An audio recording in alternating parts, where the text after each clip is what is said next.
Welcome to the program. I'm Charlie Rose. The program is Charlie Rose the Week. Just ahead, the birther issue is back in the race for the White House. Bill Clinton speaks out about many things, and Oliver Stone's new movie about Edward Snowden comes to theaters. No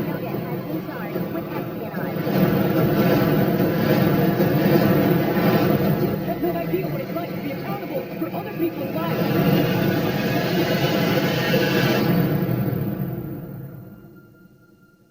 Are you going away?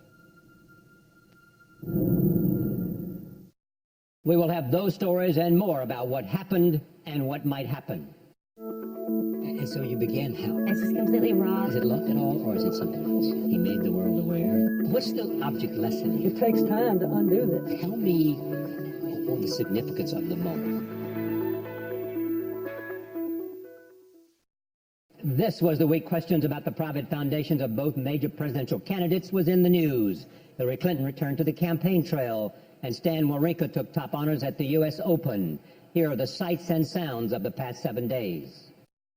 A ceasefire in Syria. It may be the last chance to save a united Syria. The U.S. military flew 2 B-1 bombers over South Korea. The U.S. says it's a response to North Korea's aggressive behavior. In southeast China, the damage from the strongest storm of the year is coming into focus. Hillary Clinton falls ill. It's clear that she tried to hide this, and this is going to hurt her. The New York Attorney General opened an investigation of the Trump Foundation. It's not going to reveal anything before early voting starts, and unlikely to reveal anything before actual voting on November 8th. The NCAA pulled 7 different events from North Carolina due to a state law that could cause discrimination against LGBT people.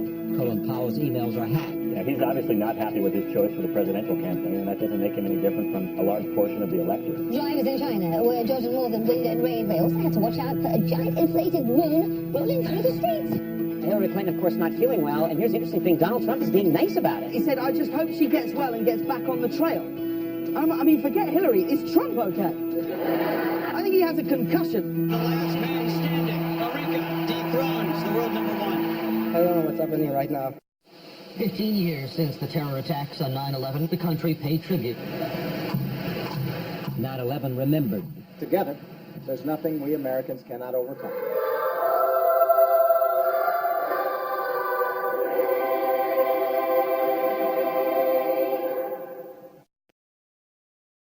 We begin this evening with the presidential race. Donald Trump continues to gain ground on Hillary Clinton in the polls, even as he comes under fire for reigniting the controversy over President Obama's birth certificate. Joining me now is Bob Costa of the Washington Post. He interviewed Trump on Wednesday aboard his plane and writes about that conversation in today's Washington Post. Headline, Trump bullish on race as race tightens. I am pleased to have Bob Costa back on this program. Tell me what it was significant and why did he tell you he wasn't going to speak out on the birther issue, and then today, this morning, he speaks out about it. Trump's very confident at this moment, having covered him for quite some time. I've never seen him more bullish about his chances. He revels in looking at the poll numbers. But spending 10 hours with him, Charlie, on the campaign trail, I got the sense that this is still Donald Trump. This is still someone who's at the center of his campaign, running on his instincts. And when I heard Kellyanne Conway, his campaign manager, say about a week ago that Donald Trump now believes that President Obama was born in the United States, I thought to myself, that's quite a change in position. And so I simply asked in the course of a wide-ranging interview, what do you think of Conway's statement? Is it accurate? And Trump, we had a long exchange about it. He said he didn't want to engage on it. He said Conway can say whatever she wants to say. And I think it was indicative that this is still a candidate who comes out of that birther movement, who's a true outsider and doesn't follow the political rules. Do you really believe he actually believed that Barack Obama was not born in the United States at any time? Or was it simply a campaign device? I can't speak for what's in his heart or mind, but I think as a reporter, you've got to look at someone's actions. And I covered him heavily in 2011 and 2012 when he was mounting this birther crusade. And this was someone who was consumed by the issue. He was obsessed with it. Because he cared about it, because he was concerned as what it might do for him politically. In part, I'm sure it was a political stunt, a publicity stunt. But this is something that animated him personally. He's not driven by ideology, but he was, on this particular issue, just deeply interested, sending people to go investigate, looking into different things, conspiracy theories. Then why did he change his mind, as he said today? Well, he didn't have his mind changed, it seemed, on Wednesday night when we were speaking on that tarmac. But he's under immense political pressure from fellow Republicans, even from some of his campaign aides. In the final 8 weeks of this general election, can he appeal to those skeptical suburban voters, minority voters who he's trying to reach out to? College-educated women in the suburbs. College-educated women. A big deal. A very big deal. Let's talk about the polls, because I'll read you several things. Number one, this comes from Richard Lowry in the National Review. The National Review did not like Donald Trump, fair to say. Not at all. Exactly. You used to work there. Sure, the movement conservatives, I've covered them for 8-9 years. They can't stand Trump because they don't see an ideology there. And here's what Rich Lowry, who's the editor-in-chief, isn't he, said. If you aren't seriously contemplating the biggest black swan event in American electoral history, you aren't paying attention. 15 months ago, Donald Trump was a reality television star with a spotty business record and a weird penchant for proclaiming he was on the verge of running for president. Now he is perhaps a few big breaks and a couple of sterling debate performances away from being elected the 45th president of the United States. Charles Krauthammer, Hillary sharpens, Trump softens. He's rising, she's falling. What's happened? Some of it has to do with Secretary Clinton and perhaps her comments about deplorables, the handling of the health episode. He calls that, Donald Trump calls that the biggest political mistake of the campaign. He really did, and I think the reason he thinks that, based on our interview, was he sees his supporters as people disengaged from politics, and he thinks he can rouse them to the polls. This is a total outsider, someone who's outside of partisan lines. And when I was with him in Canton, and you see this crowd, it's electric. And these are working class, mostly white voters who aren't really Bush Republicans, they're not Romney Republicans, but they're out for Trump.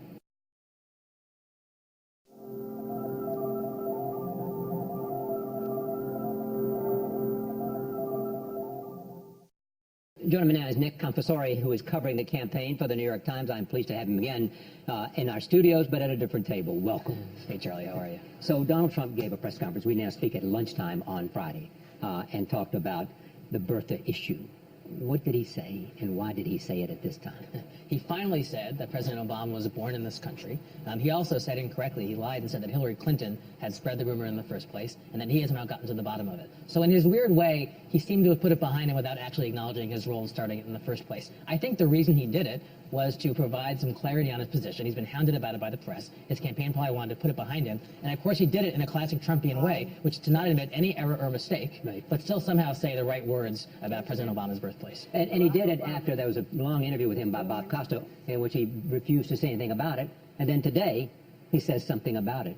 Why has he not clarified this before? Even after his campaign said he no longer believes it.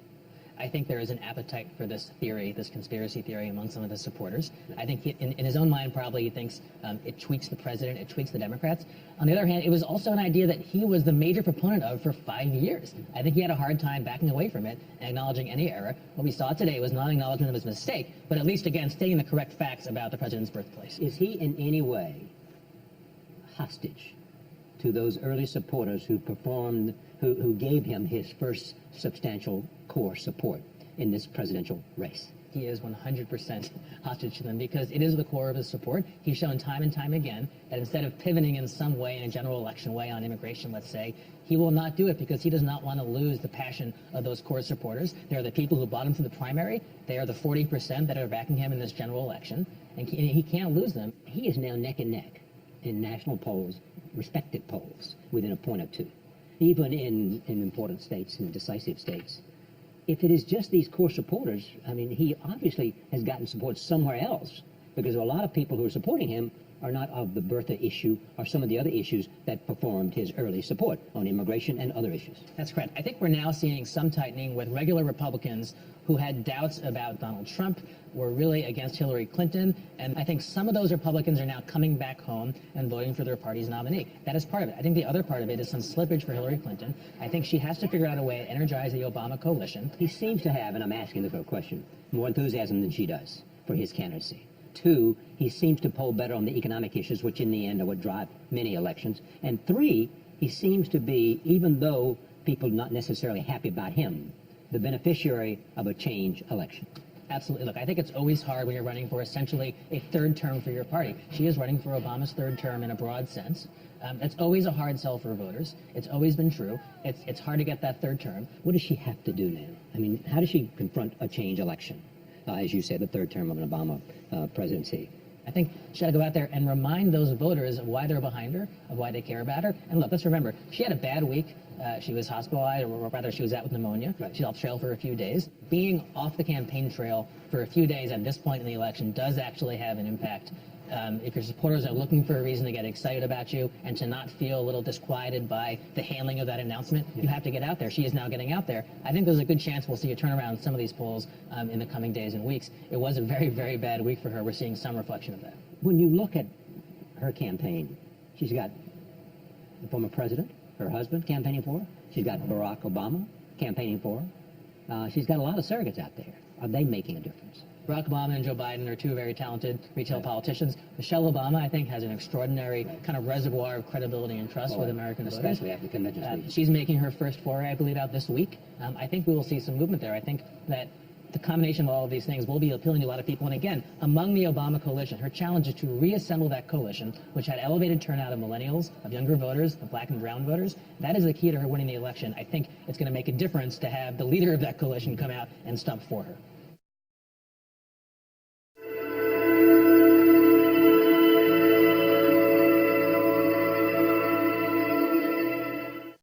The Clinton Foundation has announced it will make specific changes if Hillary Clinton is elected president. Both the former president and the former Secretary of State hope the move will put to rest the election year controversy over potential conflicts of interest and foreign donations.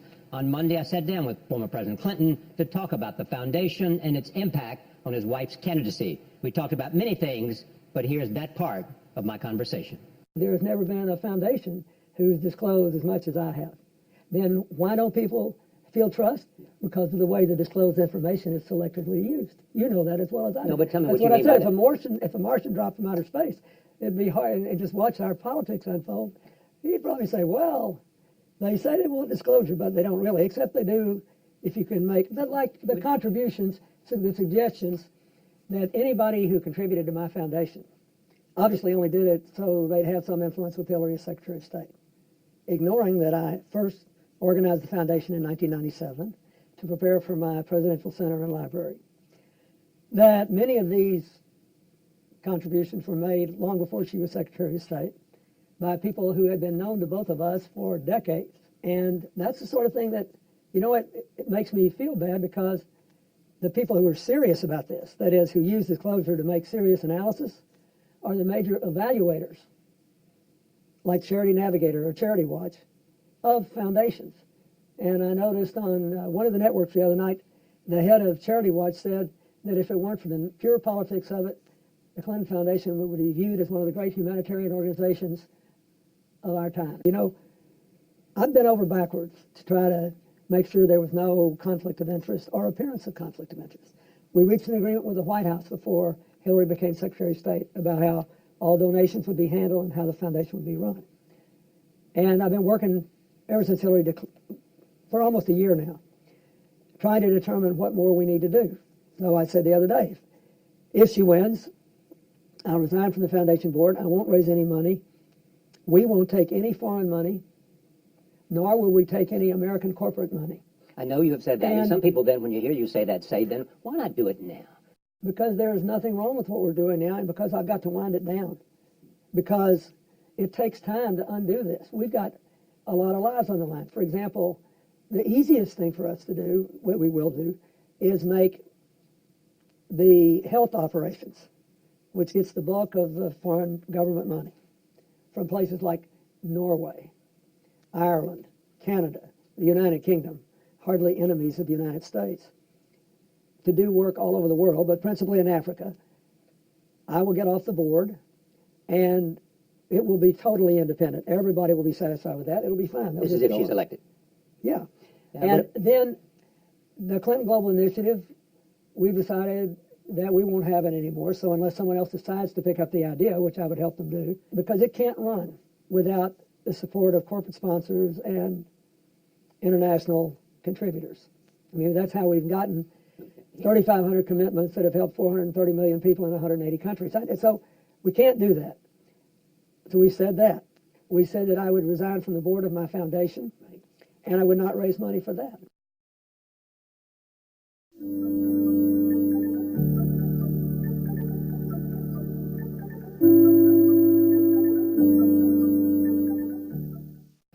Amy Schumer's Comedy Central series Inside Amy Schumer won both an Emmy for Outstanding Sketch Series and a Peabody Award last year. The show is now on hiatus, and Schumer has turned to writing. Her new book is called The Girl with the Lower Back Tattoo. I've been working on this book for years. This wasn't a, now's the time and I can make some money. Let me throw it together. This is how you start. A note to my readers. Hey, it's me, Amy. I wrote a book. This is something I've wanted to do for a long time because I love making people laugh and feeling better. If everything in this book really happened, it's all true and nothing but the truth, so help me God. But it isn't the whole truth. Believe it or not, I don't tell you guys everything. You do tell us a lot, though. I do tell you a lot. And you say you didn't tell stories about anybody that you didn't first say to them, I'm going to tell this story. Right. Nobody whose actual name is in the book. I checked with everybody, and they read what was going to be written about them, and they approved of it. What do you call these, essays? I guess. Yeah. How you felt about things at a moment. Yeah, and just what happened. The thing that's good about keeping journals is you have the records of what actually happened. What's different in terms of the book and stand-up for you? This is the most personal thing I've ever been a part of. It's just literally what happened and how I felt about it. And there's still jokes in there because even at the time I found the humor in it, but it's it's just completely raw. There's no facade. It's with stand-up it's still a little bit of a character, even though I feel like my stand-up's getting more and more personal, but this book it's me, and it's all true. Has this turned out like you anticipated? Writing a book? No, the whole life. Yes. Yeah. It was the dream. This has surpassed my dreams. I always knew that I would perform in some capacity, but I wasn't sure how. But I always believed that things were going to work out. Did you have a comedic voice? Always. Yeah. And you knew that early on? Yeah, even as young as I can remember, I was making people laugh. Hearing myself say that, I want to throw up. And that kind of defines you, doesn't it? I mean, essentially, you can do that. It separates you. Yeah, it does. It's, you either have it or you don't. And it's a little bit of a superpower as a kid because you can get yourself out of some trouble or into a lot of trouble. But it does separate you. And I always think of this thing that Chris Rock said in actually a PBS documentary, Make 'Em Laugh. Right. He said, if ignorance is bliss, then what's the opposite of that? So comedians, I feel like we observe so much that it kind of is like a living hell. So it feels like this thing that you're kind of blessed with, but it's also a curse.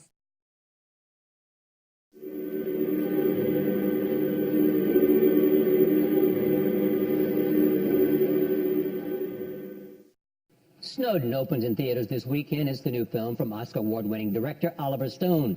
It tells the story of Edward Snowden, the man behind what has been called the most far-reaching security breach in U.S. intelligence history. Matt Zola Seitz of RogerEbert.com spoke with Oliver Stone and the stars of the movie. I think he's a historical figure, outside our time even. I mean, he addressed something that we didn't know. He made the world aware that our government has deployed and created and deployed a massive international spying system, a surveillance system, without democratic consent. And he is the one who brought it out. And I believe he made it, he did so out of conviction and love of country. This film portrays him as unambiguously a good thing, I think, for the country. Well, as human. I think it portrays him as human, and you decide for yourself after you've seen it. But I think you need to see it, because that's the important thing, to understand his side, how he feels, and what his relationship was to Shailene and to Zach. These are crucial help. They help support what he's feeling and doing. The film's called Snowden, so for Joe to immerse himself in that character is one thing. For me personally, it was important to know the function of the character, which is to contextualize the story, to capture the urgency and the vulnerability of these people at this time, their relationship to journalism, their relationship to one another, their relationship to technology. A lot of it was creating a character that they had come to know, but also, replicating the human that they had come to know, but also just being really truthful in the character that I was playing, because above all else, I never played someone who was real before. And apart from wanting to just give a good performance and be truthful and make sure that your director and producer and everyone, the actors that you're working with, feel like they trust you with your performance, you want to make sure that you're honoring the integrity and protecting the integrity of who, like, we're all here talking about this, but Ed and Lindsay are in Moscow right now in real time. You know, this is he's a historical figure, but he's a historical figure who's still dealing with the repercussions of what happened. Did you meet Edward Snowden? Did you study Edward Snowden? Or to what degree are you trying to capture the physicality of this guy? Yeah, both. You know, when you're acting, people often talk about acting from the inside out, and they also talk about acting from the outside in. And some actors say they prefer one or the other, and I've always found that a mix of both is what works best for me. So I certainly studied as much as I could as far as what he said about why he did what he did, and what was going through his head as he made the decision to act. But I also did get to meet him. And when I got to meet him, my focus was actually less on those sorts of politics and more just on him, which is funny because he's always trying to take the attention off of himself personally and put the attention on the issues that he's bringing up, which I admire. Here's a look at the week ahead. Sunday is the closing ceremonies of the Rio Paralympic Games. Monday is the start of the annual meeting of the Clinton Global Initiative in New York City. Tuesday is the day President Obama co-hosts the Leaders Summit on Refugees at the United Nations. Wednesday is the start of the women's wear shows at Milan Fashion Week. Thursday is the first day of the Zurich Film Festival in Zurich, Switzerland. Friday is the day Raymond Samad and Lucienne Greer, the world's oldest living twins, celebrate their 104th birthdays. Saturday is the opening of the new National Museum of African American History and Culture in Washington, D.C. And here is what's new for your weekend. The 68th Annual Primetime Emmy Awards are broadcast Sunday night on ABC. That's what we should say to the people who lose at the Emmys. You get what you get, and you don't throw a fit. Jimmy Kimmel hosts the Emmys. Usher releases his 8th album, Hard to Love.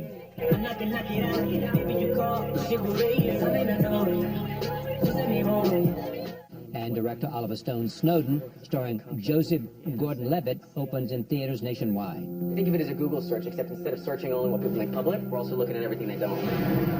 I know about your conversations. What is this? Who's that there? Are they watching us? And that's Charlie Rose the Week for this week. We leave you tonight with another musical performance to commemorate our 25 years on public television. This one is from 1999. The performer is as relevant today as he was then. He's just wrapped a U.S. tour and is about to publish an autobiography. Here is Bruce Springsteen in our studio. He had a woman he loved in Saigon. Got a picture of him in her arms.